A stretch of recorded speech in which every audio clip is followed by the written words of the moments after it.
ஈரோடு கிழக்கு சட்டசபை தொகுதியின் இடைத்தேர்தலுக்கான வேட்புமனு தாக்கல் இன்றுடன் முடிவடைய உள்ளது. கடைசி நாளான இன்று திமுக வேட்பாளர் சந்திரகுமார் மற்றும் நாம் தமிழர் கட்சியின் வேட்பாளர் சீதாலட்சுமி ஆகியோர் வேட்புமனு தாக்கல் செய்ய உள்ளனர். இந்த இடைத்தேர்தலானது பிப்ரவரி 5ஆம் தேதி நடைபெற உள்ள நிலையில் திமுக மற்றும் நாம் தமிழர் கட்சிகளுக்கு இடையே நேரடி போட்டி நிலவி வருகிறது. இரு கட்சிகளின் வேட்பாளர்களும் இன்று வேட்புமனு தாக்கல் செய்ய உள்ளனர். திமுக சார்பில் மூத்த தலைவர் வி.சி. சந்திரகுமார் வேட்பாளராக நிறுத்தப்பட்டுள்ளார். திமுக உதவி கொள்கை பரப்பு செயலாளராக பணியாற்றும் சந்திரகுமார் தேமுதிகவிலும் கொள்கை பரப்பு செயலாளராக பதவி வகித்தவர். 2016ஆம் ஆண்டு திமுகவில் இணைந்த அவர் அதன் பின்னர் படிப்படியாக உயர்ந்து தற்போது ஈரோடு கிழக்கு தொகுதியின் வேட்பாளராக அறிவிக்கப்பட்டுள்ளார். சந்திரகுமாரை வேட்பாளராக முதலமைச்சரும் திமுக தலைவருமான மு.க. ஸ்டாலின் கடந்த 11ஆம் தேதி அறிவித்தார். 1,00,000 வாக்குகள் வித்தியாசத்தில் வெற்றி பெறுவோம் என்று சந்திரகுமார் நம்பிக்கை அளித்திருந்தார். பெண்களுக்கு இலவச பயணம் போன்ற திமுக அரசாங்கத்தின் நலத்திட்டங்கள்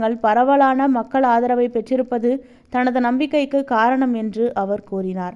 நாம் தமிழர் கட்சியின் மகளிர் அணி மாநில ஒருங்கிணைப்பாளரான சீதாலட்சுமியை ஈரோடு கிழக்கு தொகுதி இடைத்தேர்தலுக்கு வேட்பாளராக சீமான் அறிவித்துள்ளார். இது தொடர்பாக சீமான் வெளியிட்டுள்ள அறிக்கையில், நாம் தமிழர் கட்சி சார்பில் முதுகலை பட்டம் பெற்ற எனது அருமை சகோதரி சீதாலட்சுமி போட்டியிடுகிறார் என்பதை மகிழ்ச்சியுடன் தெரிவித்துக் கொள்கிறேன்.